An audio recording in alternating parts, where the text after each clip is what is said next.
condemning a rising tide of anti-Semitic threats across the nation.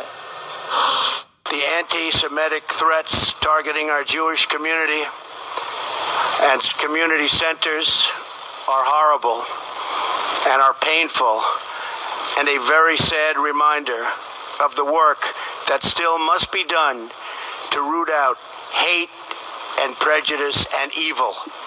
Much, and out front now, the executive director of the Anne Frank Center for Mutual Respect, Stephen Goldstein, and Trump supporter Kayleigh McEnany. So, Stephen, after Trump's remarks today, you came out very forcefully. You wrote, the president's sudden acknowledgement is a Band-Aid on the cancer of anti-Semitism that has infected his own administration.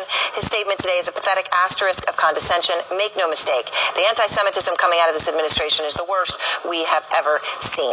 That is a serious charge. Absolutely, Erin. Time and again, this president has had an opportunity to condemn anti-Semitism.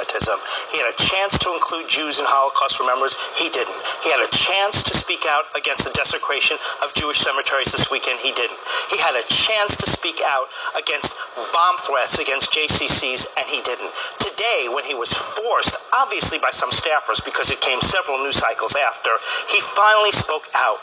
Is our country so lower in its expectations of what to expect from a president that we are supposed to say, congratulations, Mr. President, you recognize anti-Semitism?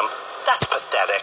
Kayleigh, what do you say? He was asked about it directly twice in the past week. There were all these incidents. It wasn't until his daughter tweeted yesterday that he then suddenly, in a prepared speech that he read, said the words. For those wanting to give the president a fair chance, you would have heard him condemn anti-Semitism. And I have his exact quote from the first time he was asked this question. He said, I want peace in this country. I want to stop crime and long simmering racism. That sounds like a condemnation to me. But some people on the left are using the veil of anti-Semitism and the charge of anti-Semitism to further their own political causes. It's dangerous. I agree with Alan Dershowitz fully that we should not be loosely throwing this term around. And I've got to ask you straight on, so you think the president does not like Jews and is prejudiced against Jews? You think that about the president of the United States? You bet. And do you know why? And wow, it's right, Kayleigh. Do you know why? Does he hate his daughter? Does he hate his son? You know what, Kayleigh? I am tired of commentators like you from the right trotting out his daughter, trotting out his son-in-law as talking points against the president's anti-Semitism.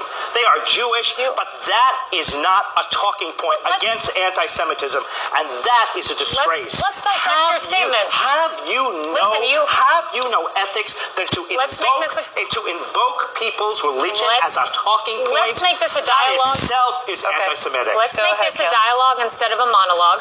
Do you think the president dislikes his daughter? Okay.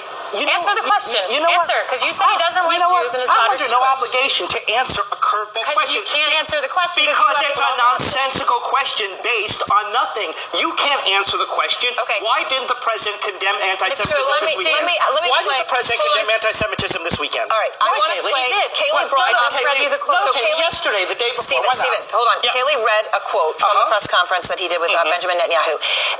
Kayleigh, he was directly asked about anti-Semitism, okay? He didn't answer. He talked generally about racism, but I want to play the question that was asked and how he answered it in full to get your reaction. Here he is. What do you say to those among the Jewish community in the States and in Israel and maybe around the world who believe and feel that your administration is playing with xenophobia and maybe racist tones? Well, I just want to say that we are, very honored by the victory that we had, 306 electoral college votes. We were not supposed to crack 220. You know that, right? There was no way to 221, but then they said there's no way to 270. And there's tremendous enthusiasm out there. I will say that we are going to have peace in this country. We are going to stop crime in this country. We are going to do everything within our power to stop long simmering racism and every other thing that's going on. So, Kayleigh, when he's asked the question, he goes off for 20 seconds about his electoral college victory. Then he mentions racism. Later on, he does say, as for the Jewish people, I have a daughter. Does that do it for you? Yes, stopping crime and long simmering racism sounds like a condemnation. And Mr. Goldstein could not answer. No, you can't answer the question as to why. You're right, because he talked about the electoral college. Stephen, let me finish. Thank you, Kayleigh. There is a flaw in your logical reasoning. You told me that the first thing you said is the president dislikes Jews. The second thing you said when I asked, does he dislike his daughter? You said, I don't have to answer that question. That's very nice. There's a flaw That's very in your nice reasoning. for Breitbart And News, you but are not for using, CNN. You are using fake news arguments. Shame on you. You are using because you just didn't watch what was on there. He responded about the electoral Isn't it college. true, though, Kayleigh? I mean, putting aside just your immediate discussion here, but it is true that when someone is close to somebody, they can see them differently as they see others. They can see others as another, and they can see a person, well, you are this, but it doesn't matter. When it comes, I mean, if you look at what happens throughout history, that's certainly been true with anti-Semitism and many other things. Well, he stood next to the Prime Minister of Israel, who said, I've known this man my whole life, essentially, Donald Trump, and he is the greatest defender of the Jewish people I know. And I think it's very sad that we have liberal commentators, Steve in particular, who is using charges, vile charges, like anti-Semitism and racism, with no evidence behind Kayleigh's it. right. The Prime Minister of Israel did say that. He did say that. Hey, but listen to what Donald He is a Trump said. conservative Here's Jewish what leader Donald of Trump Israel. said next to the Prime Minister of Israel. He talked about the Electoral College. We're talking about Donald Trump. We're not talking about Bibi Netanyahu here.